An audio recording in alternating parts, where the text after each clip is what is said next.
At nagmabalik pong muli ang Bagong Bayani TV. Partner, alam mo, kaya ako nakangiti kasi nangangamoy Europe eh. Naamoy ko mukhang may dalang pasalubong ang ating mga kaibigan. Maniningil tayo ng pasalubong mamaya. Pero partner, kasama natin kasi ngayon ating mga Fritch mentors na naggala po sa iba't ibang bansa sa Europa para po ikampanya yung kanilang advocacy tungkol sa Fritch Revolution. I-welcome back natin sa Philippines si Mr. Terence Lim and Ms. Tet Lim. Hi! Welcome back! Yan! Magandang gabi po sa inyong lahat. It feels good to be back home, di ba? Na-miss namin kayo, Tet and Terence. Napakaingit ang kanilang travel. Palit naman tayo. Next week, dito naman ngayon sa studio. Kami naman Kamusta ba? doon. Kamusta? Kwento Naku, naman madami kayo. kaming dalang salami, parmesan cheese, Ayun, yung inaantay namin. lipstick galing Europe, di ba? Yan naman ang yan naman nakatuwa sa ating mga Pilipino, di ba? Kahit nagpunta ka sa ibang bansa, lagi mo pa rin naiisip ang iyong mga kababayan na nasa Pilipinas. That's why may naaamoy kayo. Amoy Europe. Oo nga. Bukod sa mga pasalubong, mga baong kwento naman. Yes, maraming kwento, Tet. No? Ang dami naming kwento sa inyo na behind the scene ng Fritch Revolution. Nakakatuwang makita at makasamang muli ang ating mga kababayang Pinoy sa Europe. Kasi matagal kami mag-asawa doon. It's been 5 years, di ba? And sa pagbabalik namin, napakadami na nakisama sa revolusyon, sa labang ito, na maging free and rich sila lalo, di ba? At makabalik na ng bansa. Like for example, meron kasi tayong mga behind the scenes na hindi na natin naipakita dun sa ating segment ng Fritch Revolution. Like for example sa Milan, di ba? Marami nang tatanong, bakit daw umiiyak yung bata doon? Diba, may bata doon na umiiyak, di ba? Yung mga next generation. Yung isang interview doon na may batang umiiyak. So sabi, nabitin kami bakit umiiyak yung bata, yung teenager. Actually, kaya siya tumutulo-luha. It's very emotional during that time. Is anak OFW siya and na-experience niya, doon na siya pinanganak. Na-experience niya kung anong buhay ng kanyang pamilya bilang isang OFW na minsan kapos sa pera, parang gano'n, and then trabaho na trabaho ang kanyang parents. Wala yung parents, pagdating pagod na, gabi na, pagod na.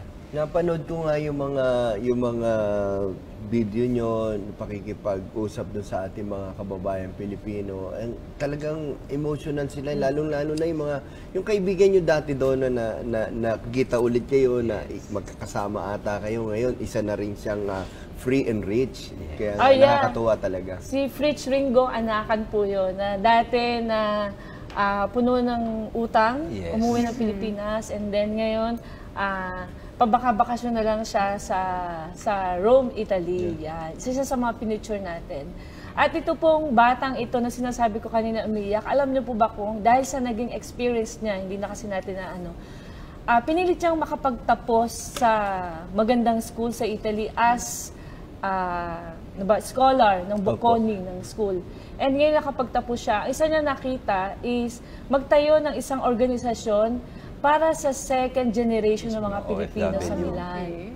Nakakatuwa. Kasi nakikita raw niya, since sila mga anak ng mga OFW sa Milan, Italy, is nahihiya na sa magulang. Dahil kita nilang pagod na pagod. Marami sa mga anak ng mga OFW doon, instead na magtapos ng university, pipilitin na lang magtrabaho ulit. So, eto kasing second millennial, ang pag-asa natin, di ba, na mabago ang estado ng buhay nila. So that's why nagtayo siya ng organization, di ba? So pinipilit niya na lahat ng mga anak OFW na mag-level up din. Which is, nakikita na natin. Dati kasi mga kasama namin, mga katulong sa bahay, mga pinakamaganda sa restaurant na. Ngayon yung mga next generation, ano na sila? Barista na, maganda na yung mga trabaho nila. Which nakakatuwa. Yung nakakatapos ng university, nakakapasok na sa malalaking company. Like, meron na sa Heineken, meron na sa mga manufacturing company ng mga furnitures, di ba? Ganyan. Alam mo, Tet, tulad nun, matagal din kasi akong naglalagi sa UK during mga early 20s after my Saudi time kasi nagmamarket ako doon. So marami tayong napadala mga Pilipino. Pero nakakalungkot nga rin. Karamihan ng mga after 5 years, 6 years na dinalaw ko sila, yung buhay nila hindi nag-improve eh. At iba nabaon pa sa utang, naghiwalay sa asawa, tapos umuwi. Pero nakita ko nga, dahil dun sa pagtuturo nyo, yung iniikot nating French Revolution sa power, na yung mga kababayan na nabigyan nyo ng lecture, ay ngayon may mga paupahan na, di ba? At marami, maginhawa na yung kanilang buhay. Nakakatuwa nga, di ba? Umikot kami sa Paris naman.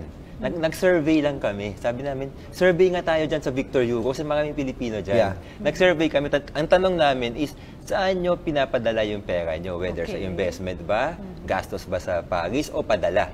Yun lang ang tanong namin. Karamihan, 70 to 80% ang nagsabi, padala. Okay. So, grabe, 70% ang income nila pinapadala sa Pilipinas. Yes. Tapos, meron ilan-ilan na sumagot na investment. Pero ilan Tapos lang siguro. later, na-realize namin sa huli, nang nakausap namin, part pala sila ng revolusyon. Okay. No, part sila ng revolusyon. Okay. Third party na. But hindi na galing sa amin, kung hindi mga kasama na namin. Nung nag-usap-usap na, part pala sila ng revolusyon. Kaya sila nabago yung isip nila. Kung hindi, pakiya sila dun sa iba. Siguro pag magsa-survey na kayo ulit, after your lecture, marami nang maglalagay doon na investments Yes. na ang kanilang pinaglalagyan ng pera. Yeah, Dayan, hindi lang yun, no? Yung naghatid sa amin, papuntang London Airport naman, di ba? Yes. Isang nurse siya, habang nagda-drive siya, nagpapasalamat siya sa amin. Sabi niya, buti na lang dumating kayo sa buhay namin. Sabi niya, siguro, ma'am, hindi pa naman huli ang lahat, di ba? Sabi niya sa akin, wala pong huli dito. Wala sa edad. Yeah, wala sa edad. Alam mo, Kasi, Terence, sorry to interrupt you. Kasi yung mga nagme-message sa atin sa Facebook, lalo na yung nanonood ngayon ng live, partner, nag-curious sila about yung ginagawa nating French Revolution, Free and Rich. Paano ba yumaman? napakaganda French tanong. Revolution. Actually, yung pagyayaman kasi, it's a total change. It's a total transformation. Kasi lumaki tayo na ang pera hindi pinapag-usapan sa mesa. Diba? Kasi pag pinag-usapan yung pera, parang masama. So, it's a total change. Kailangan talaga natin baguhin yung mindset. Parang yung naghatid sa amin, ang mindset niya is tulong, tulong, tulong. So, tulong kung hindi sa anak, sa apo, kung hindi sa apo, sa pamangkin. Innate kasi sa atin, Innate siya. So, ang sabi nga niya sa amin, may mga mindset na na dalawa lang na tao. Either tumutulong ka na hindi ka magiging mayaman, or hindi ka tumutulong, magiging mayaman ka. Parang ganun lang. So, they give themselves reason why not to strive harder kasi mabait sila. Okay. Nung pagdating sa huli, wala na. So, same thing nung nag-drive sa amin sa airport naman. Tulong-tulong siya, pati kasal ng pamangkin niya. Tulungan Sarili niyang kasal, wala siyang bonggang kasal. Pero yung kasal ng pamangkin niya, 500,000, binigay niya. Kailangan talaga Tapos ngayon, ng matanda na siya, wala siyang ininvest. Okay. Siguro ang main ingredient how to be free and rich, first and foremost, is yung psychology natin, yung mindset. 80% ng pagiging successful na isang tao is not about mechanics or makinig kayo ng financial literacy. But dapat yung laman ng utak mo. Whatever you will do, 'di ba? Kung tama yung mindset mo, you will be free and rich, 'di ba? Kaming mag-asawa, ang aming expertise talaga is into property investment. So doon namin tinuturuan ang mga overseas Filipino how to invest their hard-earned money. Especially ngayon, 'di ba, na ang Philippines talaga ay sobrang booming yung na build, talaga. build. Exactly. We firmly believe na kung mag-invest ka ngayon sa stage na to ng Philippines, sa ang daming development nangyayari, sasabay ang kanilang hard-earned money. So, that's one strategy na tinuturo namin sa kanila. Instead na ilagay nyo yung pera nyo sa ilalim ng unan o ilagay nyo sa, yes, pwede mag-save sa bangko naman for Sa emergency. cellphone, sa sapatos. hanggang may tumawag na hihingi naman sa atin. Abangan niyo po si Ms. Tet and Sir Lawrence kasi mag-iikot-ikot pa sila sa iba't ibang mga bansa, sa iba't ibang panig ng mundo para po malaman po ninyo itong kanilang French Revolution. Thank you. Thank you And so much, Miss Dayan. Safe Happy to see you. travels sa inyong mga susunod na pupuntahan. Saan bang sunod? Middle East. Middle East. Batiin natin. Bigyan natin ng short. Batiin natin mga taga Middle East. Ayan, binabati po namin. Unang-una, salamat sa lahat ng mga kababayan sumuporta sa French Revolution sa Europa at I'm sure na makakasama natin, 'di ba? Nakasama natin ang ilan sa French Revolution sa Dubai, Abu Dhabi, Kuwait, Qatar, Oman, di ba? Yan. So, see you po, magkita-kita tayo. And I hope na lahat na naka-attend, sana po, wag lang kayong makinig, sana hindi lang kayo naki-attend, kundi sana po, put action sa lahat ng tinuro namin so that you will become free and rich. Sama tayo, partner, sa susunod. Yes.